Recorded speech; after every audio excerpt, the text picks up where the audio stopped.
Hello, सर्वांना नमस्कार. आज आपण इथं सगळेजण माझ्याबरोबर प्रवास करण्यासाठी आला आहात, त्याबद्दल मला खूप आनंद आहे. आणि किशोरजींचा आणि जगदीश कुटे साहेबांचा मी खूप खूप आभारी आहे, तसेच रोहन देखील, की त्यांनी मला हे व्यासपीठ माझ्या प्रवासाच्या ज्या गोडीबद्दल बोलण्यासाठी अवेलेबल करून दिलं, त्याबद्दल खूप खूप धन्यवाद. आमचे जे प्रवासाचे अनुभव आहेत ते मी असे एकत्रित बसलेले असताना भरपूर जण बोलत असतो, तर स्टेजवरती येऊन बोलणं ही माझी पहिली वेळ आहे. आणि ह्याच हॉलमध्ये इथं मीना प्रभू मंथनच्या कार्यक्रमासाठी आलेल्या होत्या. आणि माझ्यासाठी मीना प्रभू म्हणजे माझा एक शब्द आहे. त्यांनी ज्या प्रकारे प्रवास केला ते जर बघितलं तर माझी ही दैवत आहे. पु ल देशपांडे आणि मीना प्रभू. लहानपणापासून मला वाचनाची आवड होती. गणपत गल्लीतलं जे सार्वजनिक वाचनालय आहे त्याच्यामध्ये मला बहुतेक 7वी किंवा 8वी मध्ये मी माझं नाव नोंदवलेलं होतं. आणि तेव्हापासून पुस्तकं वाचायची सवय होती. कधीतरी मला पुलंचं पूर्वरंग हे पुस्तक हातात मिळालं, त्याच्यानंतर पूर्वाई मिळालं, आणि त्याच्यानंतर मीना प्रभूंची ओळख झाली. आणि वाचनाची जी आवड आहे ती कधीतरी प्रवासाच्या आवडीमध्ये कन्वर्ट झाली. आणि तेव्हापासून एक या दोघांनी ज्या प्रकारे प्रवास केलाय ना, त्याप्रमाणे मला वाटत नाही आम्ही कधी पुढच्या काही 10 वर्षामध्ये देखील करू शकतो. कारण पुलंचे तरी सर्वत्र मित्र आहेत, त्यामुळे ते त्या देशाला भेटी द्यायचे, तिथल्या लोकांच्या त्यांचं जे सिव्हिलायझेशन आहे, संस्कृती, ह्याच्यामध्ये अक्षरशः ते बुडून यायचे. आणि त्यांचे जे अनुभव आपल्या पुस्तकामधून त्यांनी सांगायचे, त्यांचं पुस्तक वाचल्यानंतर आम्ही खरोखरच त्या देशात आहोत, त्या संस्कृतीने आम्ही फिरवतो असं वाटायचं. आणि सेम थिंग इज मीना प्रभू यांचं. त्यांचं एक पुस्तक वाचलं की आपण ऑलरेडी तिथं भेट दिलेली असते, आणि दुसऱ्यांदा जातो त्यावेळेला खरोखरच असं वाटतं की अरे मित्र आलेलो आहे, येऊन गेलेलो आहे, दुसऱ्यांदा येतो असं वाटतं. ते ह्या दोघांनी मला एक वेगळ्या प्रकारे प्रवास, आपण सगळेच करत असतो, वेगळ्या प्रकारे प्रवास करायची ह्या दोघांनी मला आवडला. तर आजचा आमचा जो ट्रॅव्हल आहे हा स्लोवेनिया, क्रोएशिया, बोस्निया हर्जेगोविना आणि मॉन्टेनेग्रो ह्या 4 देशाबद्दल आहे. ऍक्च्युली भारतातून आपण ह्या देशांना जाण्यासाठी साधारण 9-9.5 तास लागतात. तर आपण हा आजचा प्रवास 1 तासामध्ये संपवणार आहे. त्याच्यामध्ये टेक ऑफसाठी एक 5 ते 7 मिनिटं लागतील, आणि लँडिंगसाठी एक 5 ते 7 मिनिटं लागतील. बाकीचे उरलेल्या 35-40 मिनिटांमध्ये मी तुम्हाला ह्या देशाबद्दल, इथल्या संस्कृतीबद्दल सांगायचा प्रयत्न. तर जगाच्या नकाशावरती क्रोएशिया कुठे आहे, तर क्रोएशियाच्या पश्चिमेकडे मोठा देश म्हणजे इटाली आहे, त्याच्या खालच्या बाजूला ग्रीस आहे, आणि इकडे पूर्वेकडे टर्की, आणि वरच्या बाजूला ब्लॅक सी आणि तो टर्कीचा जो भाग आहे. आणि साधारण पहिल्या महायुद्धापर्यंत हे सगळे वेगवेगळे देश होते. त्याच्यामध्ये स्लोवेनिया, क्रोएशिया, बोस्निया हर्जेगोविना आहे, मॉन्टेनेग्रो आहे, त्याच्यानंतर आणखीन एक मॅसेडोनिया म्हणून देश आहे, सर्बिया आहे. हे सगळे 6 वेगवेगळे रिपब्लिक्स होते. पहिल्या महायुद्धानंतर जगामध्ये सगळे जागतिक घडामोडीमुळे या सगळ्या देशांनी, ह्या रिपब्लिक्सने एकत्र येऊन एक देश करायचं ठरवलं, आणि ह्या सगळ्यांचं म्हणून एक देश निर्माण झाला, आणि त्या देशाचं नाव होतं युगोस्लाविया. युगोस्लावियामध्ये युगोचा अर्थ आहे साऊथ म्हणजे दक्षिण, आणि स्लाविया म्हणजे हे स्लाविक कंट्रीज, ज्याला बाल्टिक कंट्रीज किंवा स्लाविक कंट्रीज म्हणतात, ज्याच्यामध्ये चेकोस्लोवाकिया, नंतर रोमानिया, हे सगळे जे पूर्व युरोपमधले जे देश आहेत त्यांना स्लाविक म्हणतात. म्हणजे स्लाव्स हे एक एथनिक कम्युनिटी आहे, एक त्याची भाषा आहे. तर त्याप्रमाणे दक्षिणेतले जे स्लाविक देश आहेत त्यांचा म्हणून युगोस्लाविया हा एक देश निर्माण झाला. आणि त्याच्यानंतर दुसरं महायुद्ध सुरू झालं. दुसऱ्या महायुद्धामध्ये जर्मनीने ह्या देशावरती कब्जा केला, आणि कब्जा करण्यासाठी त्यांना फार वेळ लागला नाही. 10-11 दिवसामध्ये त्यांनी पुरा युगोस्लाविया कब्जा केला. आणि त्याच्यानंतर दुसरं महायुद्ध चालू होतं. वेगवेगळे देश स्वातंत्र्यासाठी प्रयत्न करत होते, त्याच्यामध्ये मित्र देश होते आणि बाकीचे पण.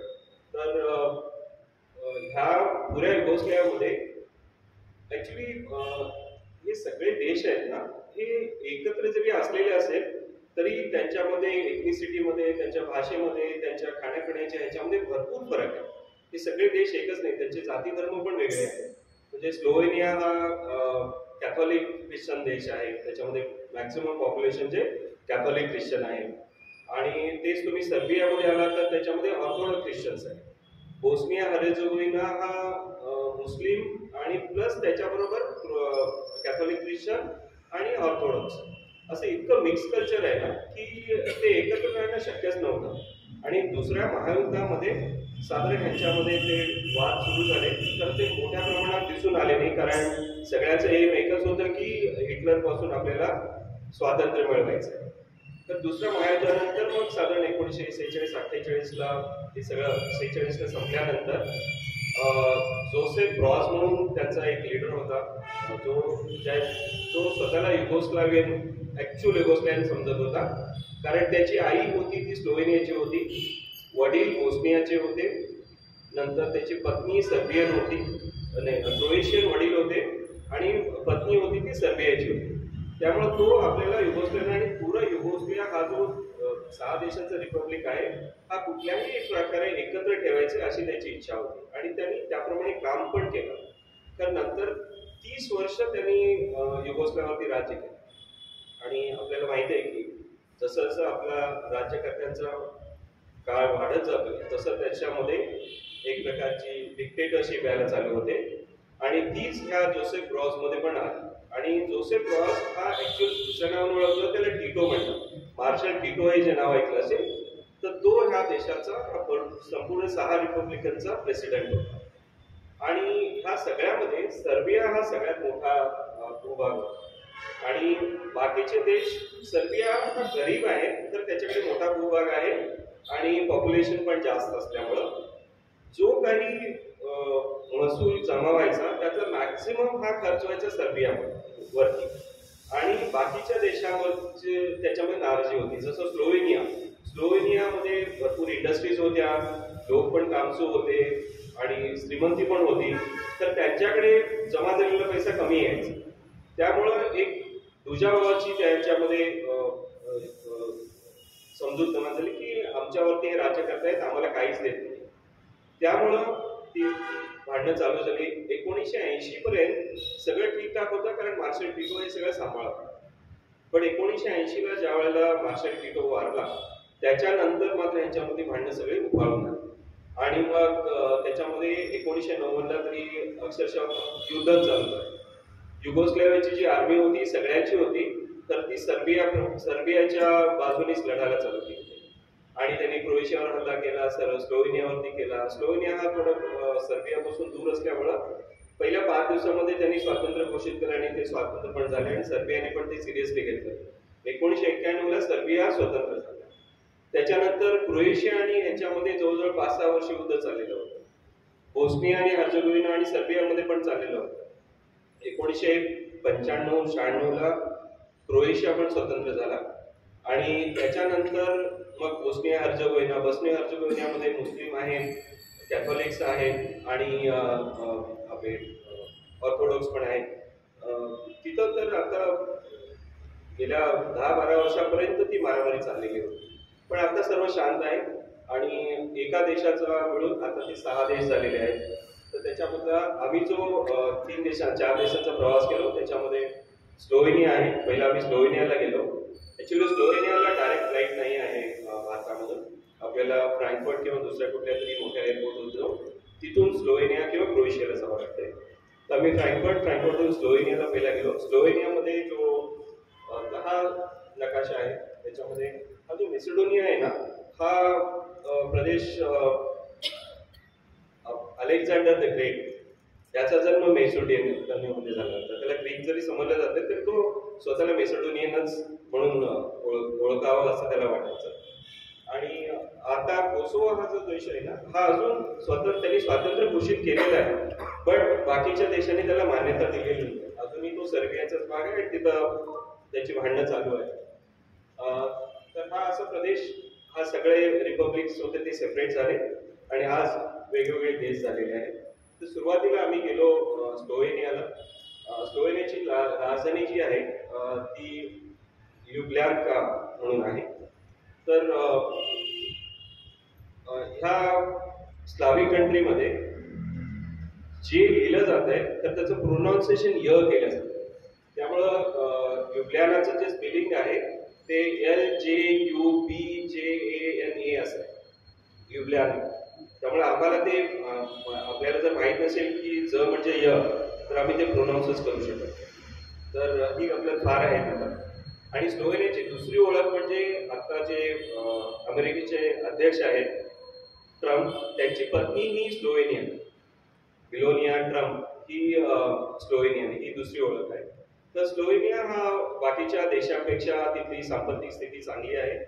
साधारण 20 लाख पॉप्युलेशन आहे आणि राजधानीचं शहर जे आहे ते ल्युब्ल्याना आहे. तर ल्युब्ल्याना हा जो ड्रॅगन आहे ना, हा ल्युब्ल्यानाचा एक प्रतीक आहे. सगळीकडे ड्रॅगनची चित्र आणि मूर्त्या वगैरे, कारण तिथल्या एका राजकुमाराने एक जो ड्रॅगन त्यांना त्रास द्यायचा त्याचा संहार केला अशी काहीतरी एक मायथॉलॉजिकल गोष्ट आहे. आणि त्यामुळं आपण हा जो ब्रिज आहे, ब्रिजच्या सुरुवातीला शेवटी सगळीकडे ते ड्रॅगन त्यांनी ते मूर्त्या करून ठेवलेल्या आहेत. फार सुंदर शहर आहे, छोटंसं आहे, साधारण 3 लाखापेक्षा कमी पॉप्युलेशन आहे, बट फारच सुंदर आणि स्वच्छ. आणि काही ठिकाणी तरी त्यांनी नो व्हेकल झोन आहे आणि त्या झोनमध्ये देखील तुम्हाला जर वयस्क माणसं असतील किंवा कोणाला पाहिजे असेल तर त्यांनी बॅटरी ड्रिव्हन गाड्या ठेवलेल्या आहेत. कुणीही ती गाडी थांबवावी, त्या गाडीमध्ये बसावं आणि आपल्याला कुठं पाहिजे तिथं सोडायला सांगावं. काही चार्ज नाही काय, त्यांनी सेवा देत असतात. त्यामुळं खरोखरच काय करू नका हे सांगण्यापेक्षा हे करू नका तर ह्याच्यासाठी हा पर्याय हा त्यांनी दिलेला आहे. आता आपल्याकडे बघितलं तर करू नका म्हणून असतं, तर कुठं करावं हे सांगितलेलं असतं. ही जी बिल्डिंग आहे ही ल्युब्ल्यानामधल्या लायब्ररीची बिल्डिंग आहे. तुम्ही जरी बिल्डिंग थोडा बारकाईने पाहिला तर याच्यामध्ये तुम्हाला दिसेल याची म्हणजे खिडक्यांचे दरवाजे आहेत ते असे पुस्तक उघडल्यासारखे. आणि इथं साधारण 20 लाख पुस्तकं आहेत. म्हणजे स्लोवेनियाची लोकसंख्या 20 लाख आहे आणि या लायब्ररीमध्ये 20 लाख पुस्तकं आहेत. एक डोकी एक पुस्तक ह्याप्रमाणे ह्या लायब्ररीमध्ये पुस्तक आहेत. दुसरं म्हणजे दुसऱ्या महायुद्धाच्या वेळेला ह्या बिल्डिंगवरती विमान पडलेलं, त्यामुळे बिल्डिंगला आग लागली. तर लोकांचं पुस्तकं आणि वाचनाबद्दल इतकी आवड होती की लोकांनी वुमन चेक केले आणि तिथलं पाणी आणून त्यांनी ती आग विझवली. म्हणजे एखाद्या देशातल्या लोकांना वाचन आणि ह्याच्याबद्दल किती आवड आणि त्याच्याबद्दल किती आत्मीयता असते त्याचं एक फार चांगलं उदाहरण हे आहे. तिथं एक चौक आहे आणि त्या चौकामध्ये हा एक पुतळा आहे. हा जो पुतळा आहे हा पेरेस म्हणून तो त्यांचा राष्ट्रीय कवी आहे. त्यांनी भरपूर कविता लेखन वगैरे केलेलं आहे. इव्हन स्लोवेनियाचं जे राष्ट्रगीत आहे ते देखील ह्यानेच लिहिलेलं आहे. आणि हा जो पुतळा आहे ह्याच्यावरती ती जी एक बाई दिसते तो एक नग्न पुतळा आहे आणि ती ग्रीक देवता आहे जी कला आणि विज्ञानाची दैवता म्हणते.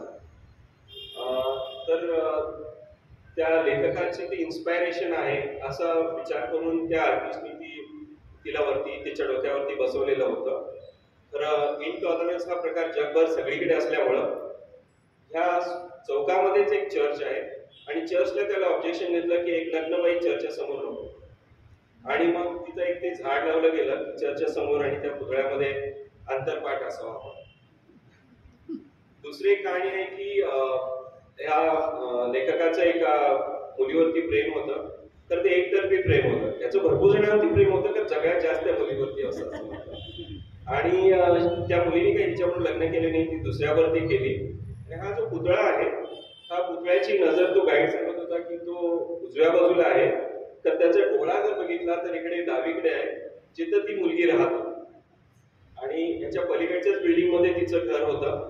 आणि हा तिचा आता एक छोटासा तिची मूर्ती करून लावलेली आहे आणि असं दाखवण्याचा प्रयत्न केलेला आहे की तो लेखक बघतोय तरी तुमच्याकडे तर त्याचा एक डोळा त्या मुलीवरतीच आहे. तर ल्युब्ल्याना छोटंसं आहे. स्लोवेनिया फार छोटं आहे. तुम्ही एका टोकापासून दुसऱ्या टोकापासून स्लोवेनियाला जायचं तर एका दिवसामध्ये तुम्ही जाऊ शकता. इतका छोटा देश आहे. पण नैसर्गिक विविधता इतकी आहे ना त्याच्यामध्ये की हा कोस्टाना केव्स म्हणून आहे. ह्या एक क्रास म्हणून एरिया आहे स्लोवेनियामध्ये, जो चुनखडी म्हणजे लाईमस्टोनचे तिथं डोंगर आहेत आणि त्या तिथल्या जिओलॉजिकल स्ट्रक्चरमुळं अशा भरपूर गुहा तिथं निर्माण झालेल्या आहेत. या कशा निर्माण झाल्या तर याची जी रेसिपी म्हणू आपण की लाईमस्टोनचं पठार आहे आणि त्याच्यावरती पाणी जमा झालंय आणि ते पाणी हा पोरस दगड असल्यामुळं त्याच्यामधून ते झिरपतंय आणि खाली पाण्यासाठी पाण्याचा तलाव निर्माण होतोय. काही काळानंतर खाली जो दगड आहे किंवा जो जिओलॉजी आहे तो देखील तो भार सहन करू शकत नाही आणि ते पाणी त्याच्या खाली उतरतंय आणि मध्ये जो पोकळी निर्माण होते त्याच्यामुळे हा गुहा निर्माण होतो. आणि ह्या गुहा निर्माण झाल्यानंतर देखील वरतून जे पावसाचं पाणी किंवा काही आहे ते खाली पर्क्युलेट होतच असतं आणि ते खाली पाणी येत असताना जे मिनरल्स आहेत, क्षार आहेत, ते आपल्याबरोबर घेऊन येत असते. तिथं बघितला तर हे जे दोन आहे की एक आहे स्टॅलेक्टाईट म्हणतात आणि दुसरा आहे तो स्टॅलेक्टमाइट. आता स्टॅलेक्टाईट आणि स्टॅलेक्टमाइट म्हणजे काय, तर वरून जे पाणी येत आहे ते वरून खाली येताना क्षार घेऊन येतं. ते क्षार पाणी तरी खाली पडतंय तर क्षार जे आहेत ना त्यातला काही भाग हा वरतीच चिकटून राहतो, वरचा जो सरफेस आहे त्याला, आणि काही भाग खाली पडतो. त्यामुळं दोन्हीकडून ते उंचावर जातात. मग खालून वरती येत असताना संपूर्ण भाग पडत नाही, तो काही चिकटून राहतो आणि खाली पडल्यानंतर तो तिथंच राहतो, तो वाहून जातो. असं होऊन हे दोन स्टॅलेक्टाईट आणि स्टॅलेक्टमाइट तयार होतात.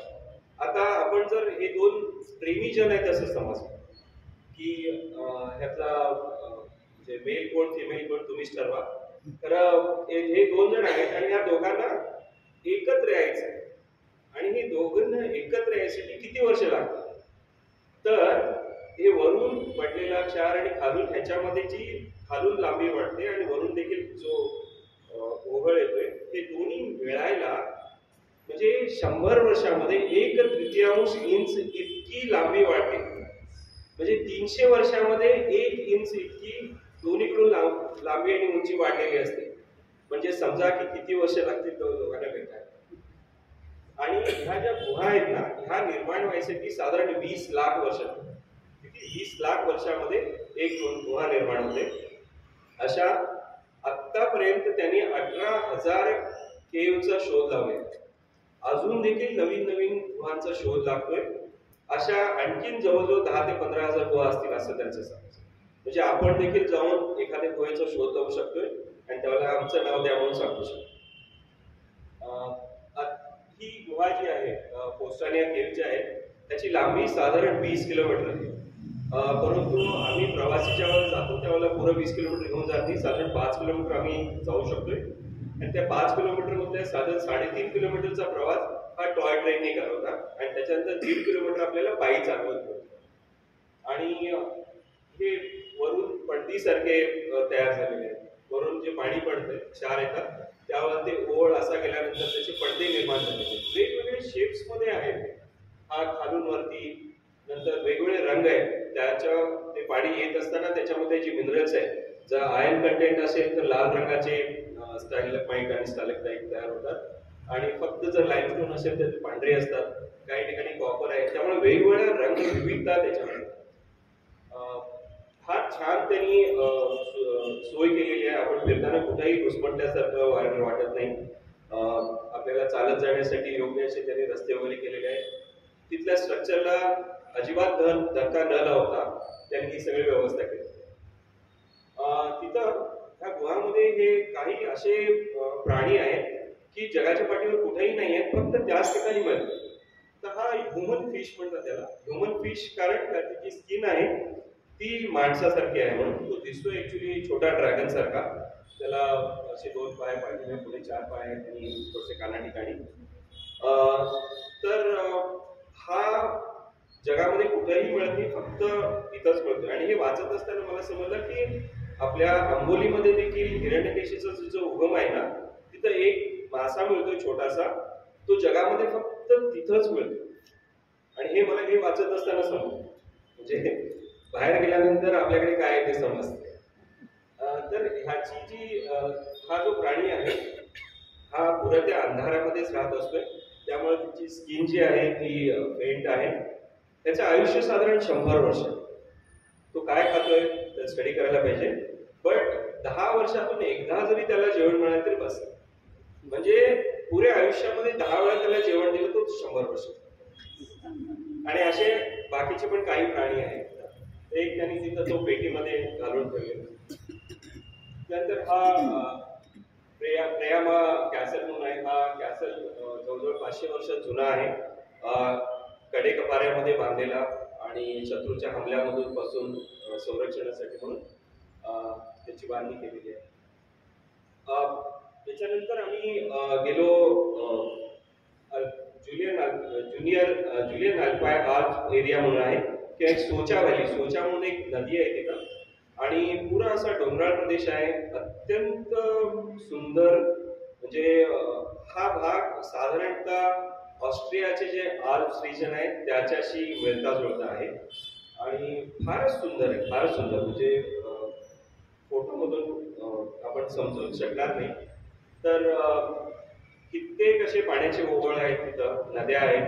आणि ही नदी आहे ही फक्त 53 मीटर नदी आहे. नदीचा उगम होतो एका तलावामधून आणि ती वाहत जाते आणि दुसऱ्या मोठ्या नदीला मिळते. 53 मीटरची नदी म्हणजे स्लोवेनियामधली सगळ्यात छोटी नदी ही आहे. तुम्ही जर पाण्याचा रंग बघितला तर आपल्या स्विमिंग पूलचं पाणी देखील इतकं स्वच्छ असतं. आणि ह्याचं कारण आहे परत तो चुनखडीचा किंवा लाईमस्टोन. कारण लाईमस्टोनची स्पेशालिटी आहे, ज्यावेळेला लाईमस्टोन वरून पाणी जाते त्यावेळेला त्यातले क्षार जे आहेत ते बाजूला होतात आणि त्यांनी एक खडा निर्माण होतो आणि आजूबाजूची माती जी आहे ती तिथंच अडकते, ती माती पाण्यामध्ये मिसळते. त्यामुळं कुठल्याही नदीमध्ये तलावामध्ये तुम्हाला माती किंवा गाळ, इव्हन अलगे किंवा जे आपण काय म्हणतो फंगस वगैरे पण त्याच्यामध्ये होत नाही, कारण ते क्षारयुक्त पाणी असतं. तर इतकं सुंदर आहे ना. छोटे छोटे धबधबे आहेत. धबधब्याचं पाणी जिथं मिळते त्याच्या खाली देखील बघितलं तरी तो पाण्याचा रंग बघूनच वेडावा. हे ट्रिग्लाव हा स्लोवेनियामधला सगळ्यात उंच पर्वत आहे. असा 2800 आणि ऑड काहीतरी मीटर आहे. आणि ट्रिग्लाव म्हणजे आपण जसं त्रिशूळ म्हणजे 3, जसं ट्रिग्लाव म्हणजे तीन डोकं असलेला 3 हेडेड माउंटन, असं त्याच्यावरून त्याचं ट्रिग्लाव हे नाव. स्लोवेनियाच्या बहुतेक सगळ्या मॉन्युमेंटवरती त्याचं चित्र आपल्याला पाहायला मिळतं. आणि हे दुसरे ट्रिग्लाव आणि एक जापनीज आहे आणि एक ब्रिटिश. तर या तिन्ही देशांचा संगम स्लोवेनियामध्ये झालेला आहे. त्याच्यामध्ये काय समिट झालं मला माहिती नाही, अजून सांगितलेलं नाही. त्याच्यानंतर ब्लेड लेक म्हणून एक एरिया आहे. हा स्लोवेनियाच्या पश्चिमेला ऑस्ट्रियाच्या बाजूला आहे. अत्यंत सुंदर आणि मध्ये एक बेट आहे, त्या बेटावरती एक छोटंसं चर्च आहे. आणि ह्या तलावामध्ये ह्या ज्या बोट आहेत त्या संपूर्ण लाकडी बोट्स आहेत आणि इथं मोटर बोट चालवण्याची परमिशन नाही. फार पूर्वी तिथल्या राणींनी ह्या त्या बोट्स तयार करून तिथल्या लोकांना दिल्या आणि त्याचं उपजीविकेचं एक साधन निर्माण केलं. हा जो आहे बोट वलवणारा हा साधारण दिवसातून 2 किंवा 3 ट्रिप्स करत असतोय. आणि तिथली पद्धत अशी आहे की सगळ्यांनी काम करायचं, म्हणजे पाळीप्रमाणे ते 2-3 ट्रिप करत असतात वेगवेगळी कुटुंब. आणि त्या दिवशी ती जी रक्कम जमा झालेली ती एकत्र करायची आणि सगळ्यांनी मिळून वाटून घ्यायची. म्हणजे एखाद्याने जास्त ट्रिप केलेले असतील, एखाद्याने कमी केलेले असतील, तरी सुद्धा सगळ्यांना समान अमाऊंट वाटप होतं. फार सुंदर एरिया आहे. ह्याच्या काठावरतीच एक कॅसल आहे जे आता हॉटेलमध्ये कन्वर्ट केलेलं आहे. ज्या वेळेला मार्शल टिटो प्रेसिडेंट होते त्यावेळेला भारताशी त्यांचे चांगले संबंध होते आणि इंदिरा गांधींना त्यांनी तिथं ब्लेड लेकच्या त्या हॉटेलमध्ये त्यांनी पोस्ट केलेलं. अतिशय सुंदर एरिया आहे. ऍक्च्युली आम्ही ज्या दिवशी गेलेलो त्यावेळेला क्लाउडी होतं, त्यामुळं थोडंसं अंधार होतं. तर संपूर्ण जर ऊन असतं तर फोटो ह्याच्यापेक्षा चांगले येऊ शकत असते. त्याच्यानंतर आम्ही स्लोवेनियामधून हा जो संपूर्ण आतापर्यंत जे वर्णन केला हा भाग स्लोवेनियामध्ये येतो. इथं आमचा स्लोवेनियाचा प्रवास संपला आणि आम्ही क्रोएशियामध्ये आलो. क्रोएशियाची जी राजधानी आहे ती झाग्रेब म्हणून. आणि झाग्रेब हे मोठं आहे. झाग्रेबमध्ये भरपूर बघण्यासारखं आहे. तर झाग्रेबमध्ये एक हा जो तुम्हाला गोळा दिसतोय हा सूर्य आहे. आणि झाग्रेबमध्ये त्यांनी ही ग्राउंडेड सोलर सिस्टीम, म्हणजे आकाशामध्ये तरी सोलर सिस्टीम आहे आपली, पण त्यांनी अशी एक सोलर सिस्टीम झाग्रेबमध्ये तयार केलेली आहे की सगळे ग्रह सूर्याच्या भोवती ऍक्च्युअल सूर्यापासूनचं प्रत्येक ग्रहाचं जे डिस्टन्स आहे ते प्रपोर्शनेटली मेजर करून त्यांनी तशा तशा ग्रहांची तेवढ्या साईज मध्ये, जर सूर्याचा आकार एवढा मोठा आहे तर पृथ्वी प्रपोर्शनेटली किती असेल, गुरु किती असेल, गुरु किती अंतरावर असेल, त्या झाग्रेबमध्ये त्यांनी पुरं ठेवलेलं आहे. म्हणजे विद्यार्थ्यांना किंवा प्रवाशांना एक विज्ञानाबद्दल किंवा आपल्या खगोलशास्त्राबद्दल गोडी निर्माण व्हावी. तर हा सूर्य आहे. आणि मग दुसरी दिवशी सकाळी मी जाऊन थोडासा प्रयत्न केला, मला मंगळ दिसला. मी पृथ्वी शोधायचा फार प्रयत्न केला, पण याच्या गडबडीमध्ये पृथ्वी काही मिळाली नाही. त्यानंतर दुसऱ्या महायुद्धामध्ये भरपूर बॉम्बिंग वगैरे होत होतं, तर नागरिकांचं संरक्षण व्हावं याच्यासाठी म्हणून त्यांनी हे टनेल बांधायला चालू केले. परंतु टनेलचं काम केव्हा संपलं, ज्यावेळेला युद्ध संपलं. युद्ध संपल्यानंतर पूर्ण टनेलचं काम झालं. त्यामुळे आपल्याकडेच पंचवार्षिक योजनाच असतात असं नाही, बाकीच्या देशामध्ये देखील थोडीफार हीच परिस्थिती आहे म्हणायला लागली. आता इथे ह्या भागामध्ये त्यांनी कॉन्सर्ट्स वगैरे करत असतात. झाग्रेबमध्ये हा जो आपण टेस्लाचं नाव आज भरपूर ऐकतोय, एलॉन मस्कमुळं, की त्याचे टेस्ला कार. ऍक्च्युली मला इथं जाईपर्यंत माहित नव्हतं की टेस्ला म्हणजे फक्त कारच आहे आणि टेस्ला का नाव आहे म्हणून. तर टेस्ला यांनी AC करंटचा शोध लावला. एडिसननी डायरेक्ट करंटचा शोध लावला आणि अल्टरनेटिव्ह करंटचा शोध टेस्लाने लावला. तर टेस्ला हा जन्माला आलेला होता क्रोएशियामध्ये आणि त्याचे वडील होते सर्बियामध्ये.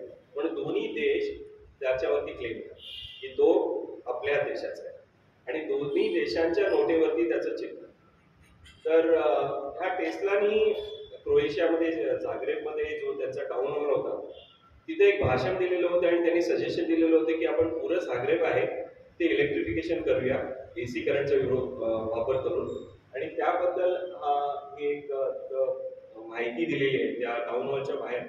पण त्याच्यावरती हे मात्र लिहिलेलं नाही आहे की त्यांनी त्याचं ऐकलं नाही. त्यांनी अजिबात ऐकलं नाही त्याचं प्रपोजल त्यांनी ऍक्सेप्ट केलं नाही आणि त्याला कंटाळून तो अमेरिकेमध्ये गेला आणि अमेरिकेमध्ये तो सक्सेसफुल झाला आणि तिथलं शहराचं त्यांनी इलेक्ट्रिफिकेशन केलं आणि त्याच्यानंतर कित्येक वर्षानंतर मग झाग्रेबमध्ये गेले. ही एक इमारत आहे. ज्यावेळेला ओटोमन्स जे टर्किश लोक क्रोएशियावरती हल्ला करायचे त्यावेळेला लोकांना समजावं फार दुरून ते लोक येत आहेत म्हणून आणि लोकांना अवेअर करायसाठी तिथे एक त्यांनी तोफ ठेवली. ती छोटीशी तोफ आहे. तोफ कुणाला उडून मारायसाठी नाही आहे, फक्त लोकांना सजग करायसाठी की शत्रू येतोय म्हणून, आणि तोफ उडवून लोकांना सजग करायची. आज देखील ती तोफ दररोज उडवली जाते. एक्झॅक्टली दुपारी 12 वाजता ती तोफ उडवली जाते आणि त्याप्रमाणे मग बाकीचे लोक जर घड्याळामध्ये वेळ चुकलेले असेल तर आपल्या वेळा त्याप्रमाणे लावून घेतात. आणि जे चर्च आहेत आजूबाजूला त्या सगळ्या चर्चमध्ये एक्झॅक्टली 12 वाजता इथल्या तोफेच्या आवाजाप्रमाणे घंटा नादला. हे नेम आर्ट आहे. हे स्लाविक किंवा क्रोएशियन आर्टची एक स्पेशालिटी आहे. त्यांनी जी चित्र काढतात कुठे सरांना माहीत असेल की अशा प्रकारे त्यांनी ती वेगवेगळ्या शैलीची चित्र काढत असतात. तर याला नेव आर्ट म्हणतात. ते क्रोएशियामध्ये फार फेमस आहे आणि त्यांचं तिथं एक आर्ट गॅलरी आहे. ती आर्ट गॅलरी बघायला गेलेलो होतो. त्यातील एक चित्राचा हा फोटो आहे. जगामध्ये कुठल्या प्रकारचे म्युझियम असतील हे आपण काय विचार करू शकतो. ह्या नेव आर्टच्याच बाजूला एक म्युझियम आहे आणि ते म्युझियमचं नाव आहे म्युझियम ऑफ ब्रोकन रिलेशन्स.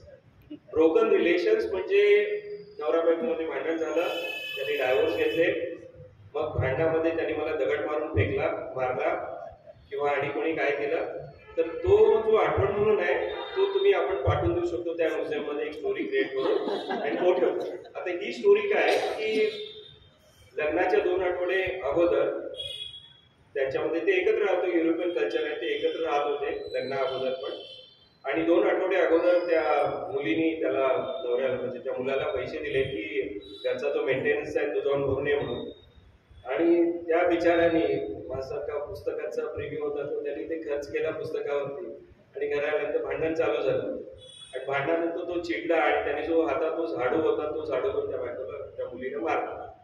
त्या मुलीने त्याचं पुरं बॅग केली सामान आणि म्हटले आता गेट आउट आणि ती झाडू तिने पाठवून दिलेली आहे आणि त्या म्युझियम मध्ये त्यांनी केला. तर तसंच हे फक्त रिलेशन्स माणसामध्ये नाही आहे तर ही एक मुलगी आहे ती एक कस्टमर रिलेशनचं काम करते आणि दिवसभर तिला पपेटिंग म्हणजे आपल्याला पण फोन येतात की सुरुवातीला एक काही मिनिटं जे असतात ते सेमच असतात म्हणजे कुठल्याही ह्याच्यामधून तुम्हाला जर फोन आला कस्टमर सेंटर म्हणून तर ते सुरुवात आणि शेवट तेच असते तुम्ही काय सांगता ते ऐकत असते कारण त्यांना तशाच प्रकारची शिक्षण दिलेले असते. ती मुलगी पण तेच तेच तेच बोलून कंटाळली आणि तिला आणि त्या क्युबिकल मध्ये बसून तेच बोलायला पाहिजे होय आम्हाला तुमचा प्रॉब्लेम समजतोय आम्ही समजू शकतो उत्तर काही नाहीये उपाय नाहीये फक्त तेच बोला आणि शेवटी ती कंटाळली आणि तिने जॉब सोडला आणि सोडल्यानंतर मग तिचं जे हेडफोन वगैरे होता त्याने त्या म्युझियम करणार. तर अशा सगळ्या वस्तू आहेत ऍक्च्युली आज येतो वरून मी तुम्हाला मजेमध्ये सांगतोय तर मी आणि अनिता आम्ही साधारण 1000 रुपये देऊन ते म्युझियम बघायला गेलो तर मला वाटतं 11-12 मिनिटाला आम्ही तिथून परत आलो आम्ही फक्त फोटो घेतले नाही आलो कारण ती सहन होती कारण कुठलेही रिलेशन्स तुटणं ही चांगली गोष्ट नाही आहे आणि ती निगेटिव्ह आहे निगेटिव्हिटी आहे आणि ती अक्षरशः आम्हाला तिथं वाटत होती अक्षरशः आम्ही 11 का 12 मिनिटाला तिथून बाहेर आम्हाला ऍक्च्युली युरोपमध्ये बॅले बघायचं आहे ती इच्छा काही अजून पूर्ण झालेली नाही आमचं ट्रॅव्हल एजंट म्हणतोय नाही तिकीट्स नाही आहेत वगैरे वगैरे किंवा तिकिटांचे दर एवढे आहेत तर तिथे एक नॅशनल थिएटर होतं आणि तिथे शो होता तो बघायला होता तर तिकीट अवेलेबल नव्हती. मग दुधाची तहान ताकावरती म्हणतात तसं आम्ही तिथे एक पपेट शो होता आणि तो पपेट शो हा लहान मुलांसाठी होता तर चला आपण तिथे लोक थिएटरमध्ये कसे वागतात काय करतात हे बघायचं होतं. तर त्या थिएटरमध्ये गेलो आम्ही आणि सगळी लहान मुलं आजी आजोबा आपल्या नातवंडांना घेऊन आलेत आई मुलं लहान मुलांना घेऊन आलेत आणि इतकं छोटंसं साधारण एवढंच थिएटर असेल इतकी सुंदर व्यवस्था आहे. तो पपेट शो आम्हाला काही समजलं नाही कारण तो क्रोएशियन भाषेमध्ये होता तर आम्ही ते आई वडील आजी आजोबा आणि मुलं यांच्याकडेच बघत होतो ते काय चाललंय ह्याच्याकडे आमचं लक्ष नव्हतं एक वेगळा अनुभव होता. त्याच्यानंतर आम्ही गेलो दुसऱ्या दिवशी पिटवीस नॅशनल पार्क म्हणून एक नैसर्गिक आश्चर्य म्हणायला हरकत नाही. आणखीन परत लाईमस्टोन आणि पाणी यांचा संबंध आणि हा पुरा एक साधारण 18 किलोमीटर एरिया आहे. संपूर्ण एरिया वेगवेगळ्या म्हणजे पाथवेजनी कनेक्टेड आहे. पुरा 18 किलोमीटर तुम्ही जवळ तुम्ही बघू शकता. आता हा लांबून बघितला तर हा मोठा धबधबा आहे आणि त्या धबधब्याच्या या वरच्या पायथ्यापर्यंत तुम्ही जाऊ शकता या पाथवेवर. हे वरच्या बाजूला आहेत असेच खाली ग्राउंड लेवलला देखील त्यांनी पाथवेज केलेले आहेत. संपूर्ण एरिया तुम्ही बघू शकता. त्याचं जर वर्णन करायचं झालं तर नायगरा तुम्ही जर हजारो लाखो कणामध्ये डायसेक्ट करून जर असं एखाद्या डोंगरावरती किंवा जंगलावरती टाकला तर काय दृश्य निर्माण होईल हे पिटवीसच्या ह्याच्यामध्ये दिसतंय कारण तिथून बघावं तिथून पाणी हे 2 नद्या आहेत ऍक्च्युली त्यांच्या ह्याच्याप्रमाणे काळी नदी आणि पांढरी नदी आहे त्यांचं पाणी आणि त्याच्यानंतर तिथं पिटवीस म्हणून नदी आहे. त्या नद्यांचं पाणी वेगवेगळ्या ठिकाणून येतं आणि हे पाणी येत असताना काही ठिकाणी त्याचे तलाव निर्माण झालेले आहेत. त्या तलावामधून परत खाली पाणी धबधब्याप्रमाणे खाली पडतंय आणि त्याच्यानंतर खालच्या बाजूला आणि तलाव निर्माण असं 2 स्टेजेसमध्ये लोअर आणि अप्पर भाग आहे आणि अत्यंत सुंदर म्हणजे संपूर्ण भाग तुम्ही 1.5, 2, 3 तास आमचा पुरा दिवस होतो आमचं काही मन भरलं नाही. शेवटी 6 वाजता ड्रायव्हरचा फोन आला की चला आता वापस या म्हटल्यानंतर आम्ही परत गेलो. पण अत्यंत सुंदर नैसर्गिक सौंदर्य तरी आहेच पण त्याच्याशिवाय हे बघण्यासाठी ज्या त्यांनी सोयी सुविधा निर्माण केलेल्या आहेत त्याच्याबद्दल आपल्याकडे शब्द नाही. कारण मला वाटतंय अशा प्रकारचे नैसर्गिक आश्चर्य आपल्याकडे देखील आहे पण आपण तिथपर्यंत पोहोचू शकत नाही. किंवा आज आपल्याला दूधसागरासारखा इतका चांगला जो धबधबा आहे जिथं आपल्याला जायलाच अलाउड नाहीये. आज सायन्स इतकं म्हणजे सिव्हिल इंजिनिअरिंग आणि इतकं सुधारलेलं आहे, आपण तिथं फार चांगल्या प्रकारे व्यवस्था करू शकतो लोकांसाठी.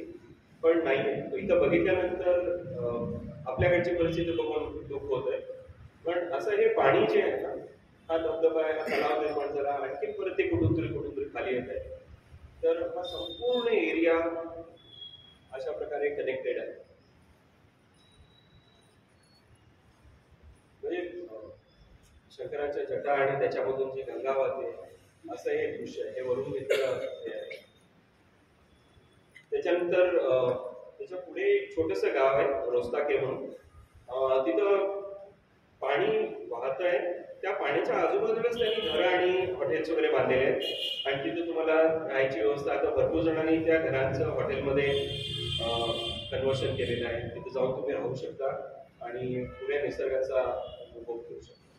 पूर्ण असं घर आहे, घरात वरच्या बाजूला घर आहे, खालून पाणी वाहतंय. तिथंच त्यांनी पवनचक्क्या लावलेले आहेत. त्याच्यानी मग पिठाची गिरणी आहे, इलेक्ट्रिफिकेशन जनरेशन आहे, सगळे काही त्यांनी केलेले आहे.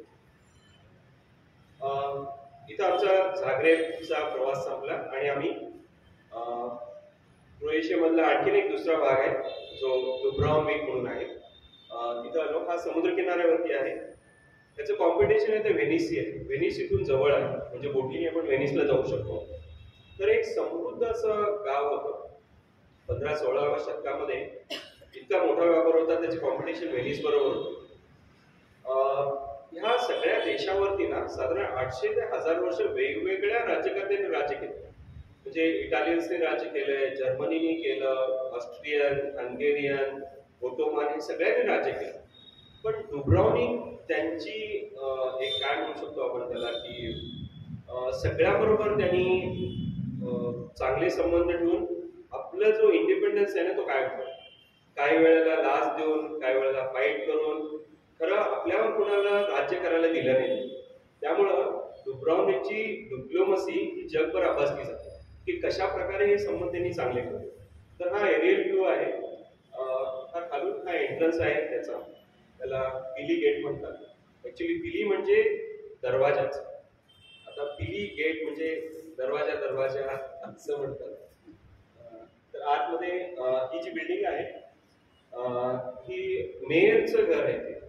म्हणजे मेयरचं घर म्हणण्यापेक्षा जो कोणी मेयर असेल तो ह्या वास्तूमध्ये राहायचा. मी मागे सांगितल्यासारखं छोटस गाव आहे, पण अत्यंत श्रीमंत आहे. म्हणजे ओटोमन्सना त्यांनी आपल्यावरती राज्य करू नये म्हणून दरवर्षी 40 किलो सोनं खंडणी म्हणून पाठवायचे. दरवर्षी 40 किलो. आणि कधी कधी मग आपल्या वकिलाला पाठवायचे की अरे यावर्षी व्यापारच नाही झाला, थोडं कमी करा, माफ करा म्हणून. काही वेळेला तो सुद्धा ऐकायचा, नाहीतर मग यांची रडगाणी बघून त्या वकिलाला चालू नाही टाकायचं, असं पण व्हायचं. तर हे मेयरची जो पोस्ट आहे ना फार महत्वाची, कारण कुणाबरोबर व्यापार करायचा, कुणाबरोबर काय अग्रीमेंट करायचं हे सगळ्या त्या मेयरला अधिकार असल्यामुळं त्यांनी आता दुसऱ्यांना लाच देतात, ते स्वतः पण लाच खाऊ शकतात हे नक्की आहे. त्यामुळं ही जी पोस्ट आहे ही त्या गाईडने विचारलं की मेयरची पोस्ट किती वर्षाची असावी. तर मला माहित होतं की बेळगावला 1 वर्षाची असते. मी म्हटलं 1 वर्ष, आणि कोणीतरी म्हटलं 3 वर्ष, कोणीतरी म्हटलं 5 वर्ष, कोणीतरी म्हटलं तह आहे. तो म्हणाला 1 महिना. कारण ती पोस्ट एवढी महत्वाची होती, त्यांनी कुठलीही गडबड करू नये म्हणून ती पोस्ट फक्त एक, मेयरची पद हे 1 महिन्यात दुसरं.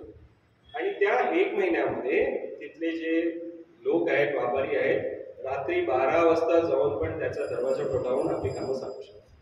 त्यामुळं मेयरचं पद हे ऍक्सेप्ट करावं की न करावं हे त्याच्यासाठी बहुतेक फार मोठा प्रश्न होता. तर ही पुरं जे गाव आहे ना डुब्राव्निक ओल्ड सिटी जी आहे ही वॉल्ड सिटी आहे. आणि पुरं शहर तुम्ही त्या भिंतीवरून फिरून बघू शकता. हे संरक्षणासाठी म्हणून होतं. आणि वरून त्या भिंतीवरून हे पुरं हे विहंगम दृश्य दिसतंय. युगोस्लाव्हियाचं जे युद्ध झालं त्यावेळेला सर्बियानी ह्या घरावरती देखील बॉम्ब हल्ला केला होता.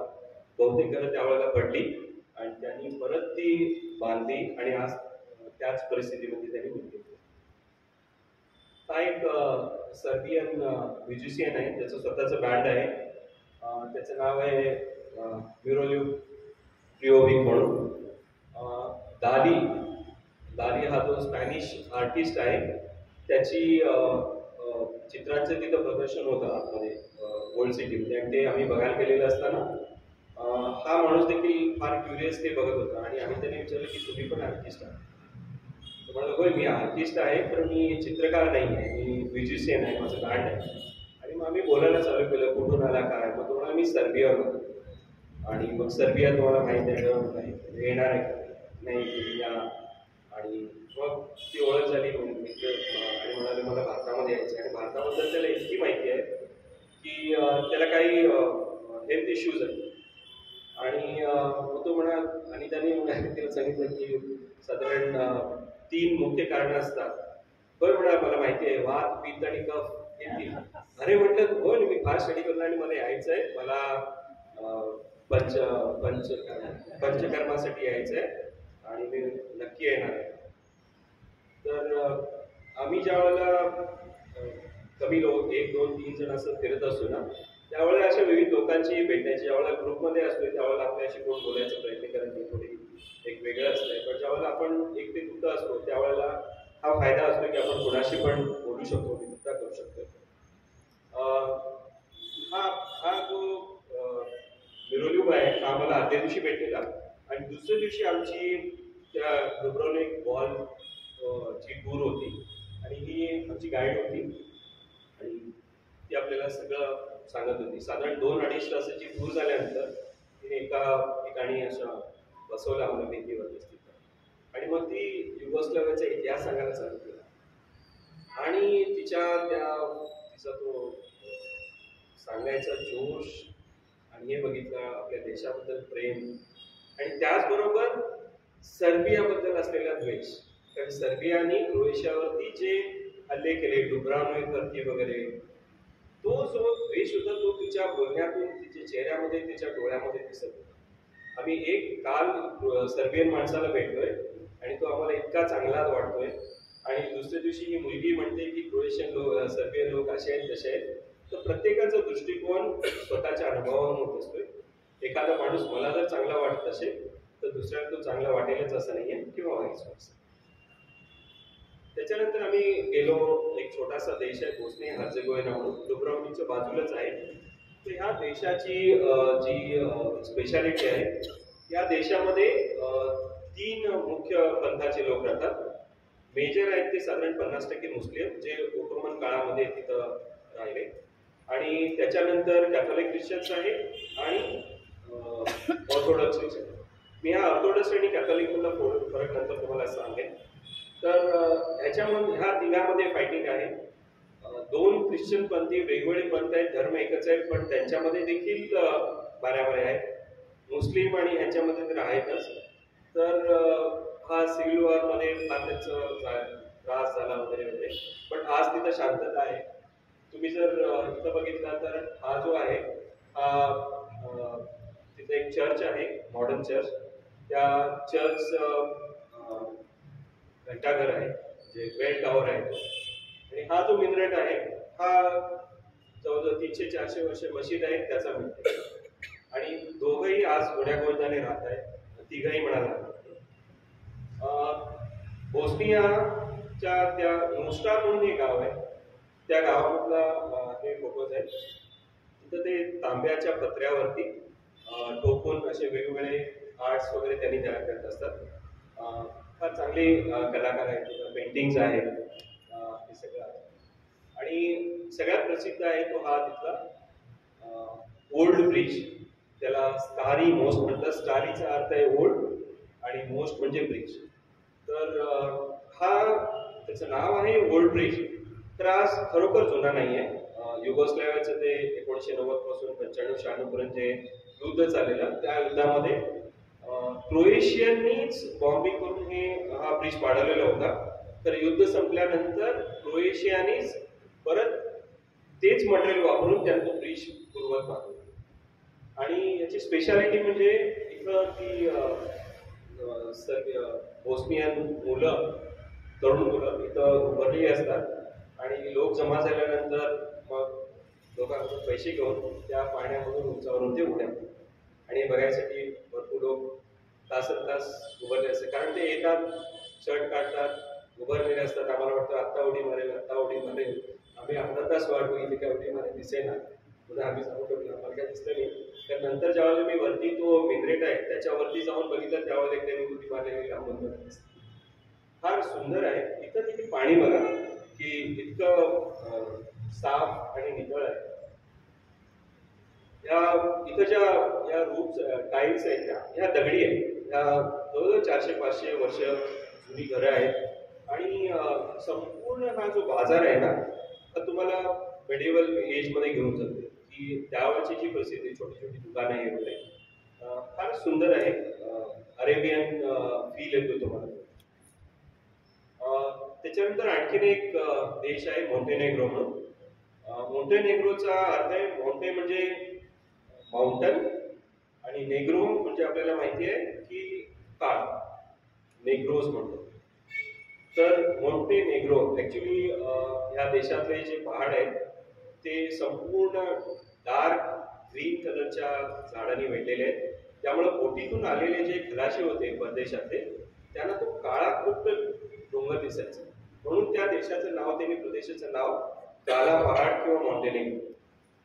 तर इथं एक 2-3 छोटे छोटे गावांना मी भेटी दिल्या आणि त्याच्यानंतर आम्ही आमचा डुब्रोव्निक, हे जे 2 देशाचे प्रवास केले आम्ही. डुब्रोव्निक मध्ये राहून तिथून सकाळी जाऊन रात्री परत आलो. त्याच्यानंतर आम्ही आलो स्प्लिट म्हणून, जे मोठं शहर आहे. ऍक्च्युली हे मॉडर्न शहर आहे म्हणायला हरकत नाही.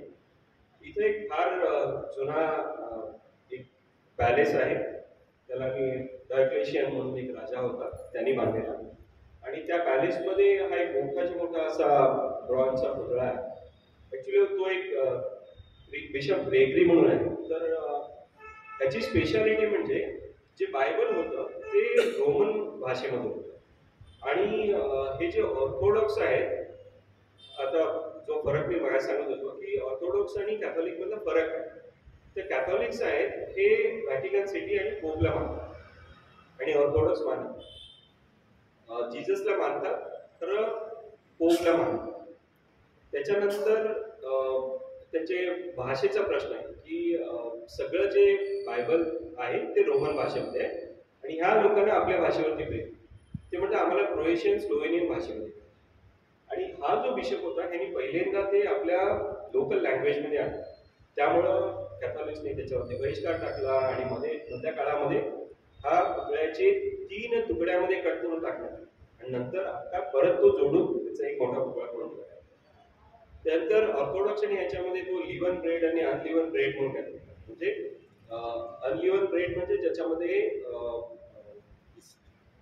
ईस्ट वापरतो. ईस्ट म्हणजे बॅक्टेरिया जो फ्लफी व्हायसाठी वापरला जातोय. तर जीजसचे जो त्रास दिला गेला त्याच्याशी सिम्बॉलिक म्हणून कॅथॉलिक लोक तो अनलिव्हन ब्रेड म्हणजे तो घट असलेला ब्रेड काही याच्या समारोह वापरतात. जे ऑर्थोडॉक्स आहेत ते लिव्हन ब्रेड ईस्ट घातलेला फ्लफी. आता दोन्ही मधला वैचारिक फरक आहे. तर एक म्हणतात की जीजसला जो त्रास झालेला आहे त्याचा सिम्बॉलिक म्हणून आम्ही अनलिव्हन ब्रेड हे करतोय. हे म्हणतात की ईस्टरच्या नंतर जीजस परत जीवन झाला, त्यामुळे आम्ही जीवनाबद्दल साजरा करतोय म्हणून आम्ही लिव्हन ब्रेड. हे छोटे छोटे फरक आहेत, पण डीप मध्ये गेलं तर अजून देखील दोन्ही पंथामध्ये रोटी बेटे व्यवहार होत नाही. आता सुरू झाले असतील, बट फार कमी. त्या पॅलेसमध्ये हा एक स्पिंक्सचा स्टॅच्यू आहे. हा ओरिजिनल इजिप्तमधून आणलेला साधारण 3,500-4,000 वर्षाचा जुना पुतळा आहे. तर हा आमचा गाईड होता आणि ॲज अ गाईड म्हणून हा आमच्यासाठी त्याच्यासाठी पहिला दिवस. आणि शेवटचा फोटो आणि परत मी पाठीमागे येतो. ते स्प्लिट पासून जवळ भरपूर असे बेट आहेत, आयलँड्स आहेत, आणि त्या बेटामधलं हे एक भार आयलँड म्हणून आहे. अत्यंत सुंदर असं बेट आहे.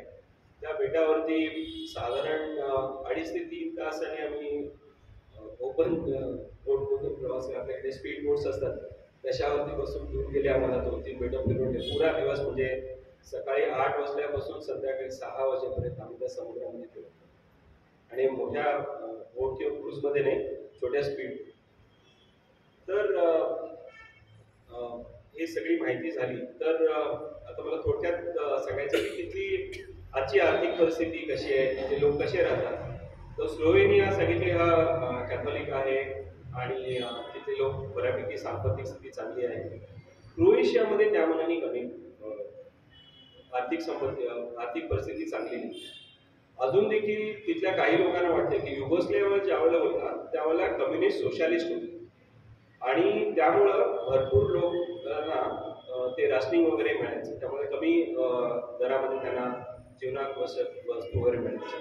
त्यामुळे अजून देखील काय म्हणतात की ते दिवस बरे होते.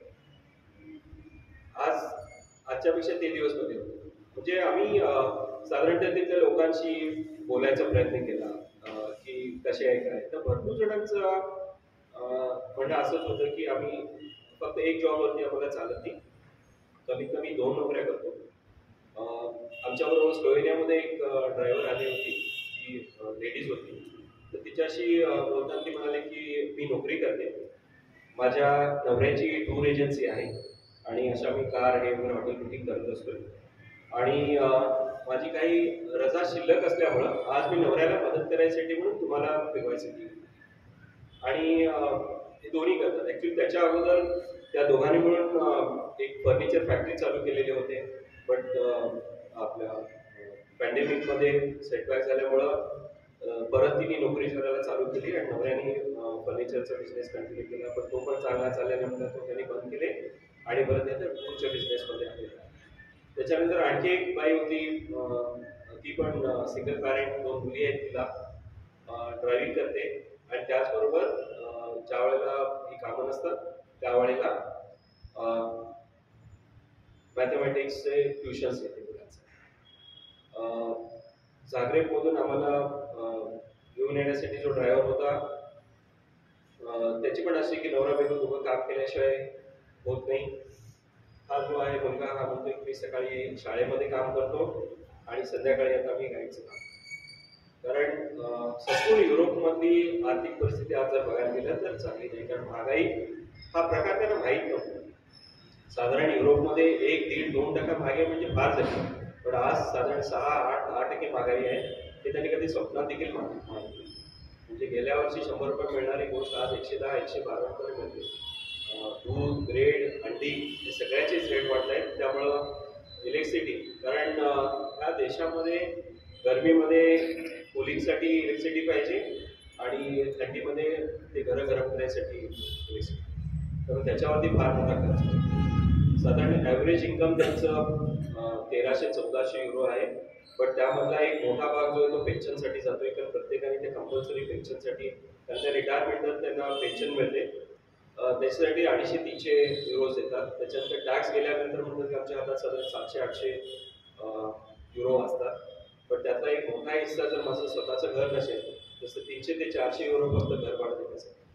त्यामुळे नवरा बायको दोघांनी काम करायला पाहिजे आणि एका नोकरीवर होत नाही, कमीत कमी 2 नोकरी, अशी आजची परिस्थिती. जर आपण धार्मिक विचार केला तर फार धार्मिक आहेत असं नाही. आमच्याबरोबर जी ड्रायव्हर होती ती म्हणाली की आमचं लग्न देखील चर्चमध्ये झाली, आम्ही रजिस्टर मॅरेज केलं, ते जवळजवळ 25-30 वर्षात. म्हणजे आणि मी कधी चर्चमध्ये म्हटलं क्रिसमसच्या दिवशी तरी जातं की नाही, क्रिसमसच्या दिवशी जे काय फराळ हे ते वगैरे जे बाकीचं सेलिब्रेशन असते ते मी करतो, तर चर्चमध्ये जातो. अशीच परिस्थिती बहुतेक तिथल्या लोकांची आहे. धार्मिकता कमी होते. बाकी काही धर्मामध्ये ती धर्मांता वाढते, कारण युरोपमध्ये बघितलं आम्ही गेल्या वर्षी स्पेन आणि पोर्तुगलला देखील गेलेलो होतो. तर तिथे वगैरे गेल्या 14-15 वर्षात आम्ही कधी चर्चला गेलेलोच नाही. कधी गेलो तर गेलो. आमचे आई वडील जात होते, आजी आजोबा आज देखील धार्मिक आहे, हे सगळं पाहतात. तर आजची जी पिढी आहे, क्रोएशिया स्लोवेनियामध्ये अजून देखील कौटुंबिक व्यवस्था बऱ्यापैकी आहे. आमच्या वयाची जी लोक आहेत, साधारण 50 वगैरे, त्यांना त्यांच्याशी बोललं तर समजतंय की त्याचं एकच लग्न झालेलं आहे. नवरा किंवा बायको वारल्यानंतर देखील दुसरं लग्न त्यांनी करून घेतलेलं नाही. पण जी आजची जी यंग जनरेशन आहे ती लग्न अगोदरच एकत्र राहते, ही परिस्थिती आहे. बट फार खुश नाही आहे आई वडील की त्यांना देखील आमचे जे आम्ही जे आईवडील म्हणून आमचे जे विचार आहेत तसेच त्यांचे दिले की काय होणार आहे माहिती काळजी आहे. तर असा हा पुरा प्रवास त्याच्यामध्ये आम्ही भरपूर लोकांना भेटलो. आणि जर खाण्यापिण्याबद्दल म्हणाल तर बेसिक आहे. इटाली किंवा स्पेन सारखं फार विविधता नाही आहे. एक 3-4 दिवसानंतर कंटाळा येतो की तेच म्हणजे आम्ही मांसाहारी मांसाहारी जरी असलो तरी सुद्धा आपली टेस्ट नाही आहे किंवा आपली म्हणण्यापेक्षा इव्हन इटाली आणि स्पेनमध्ये देखील आम्हाला तितका कंटाळा की बऱ्यापैकी होतं. तर इथं मात्र पूर्वीपासूनच त्याचं बेसिक म्हणजे चिकन असेल ते फक्त परतवलं थोडंसं त्याच्यावरती तेल घातलं मीठ मिरची झालं. मासे देखील थोडेसे परतवले त्यामुळं खाण्यापिण्याचा आहे प्रॉब्लेम. कारण त्या लोकांना तशी सवय फार श्रीमंत नव्हते ते देश. 800-1000 वर्ष त्यांच्यावर देखील कोणीतरी दुसऱ्यानेच राज्य केलेलं होतं. त्यामुळे एक मानसिक परिस्थिती तशी आहे. संपूर्ण प्रवास अनुभव फारच चांगला होता. मी माझे विचार इथंच थांबवतो आणि कोणाला काही प्रश्न असेल तर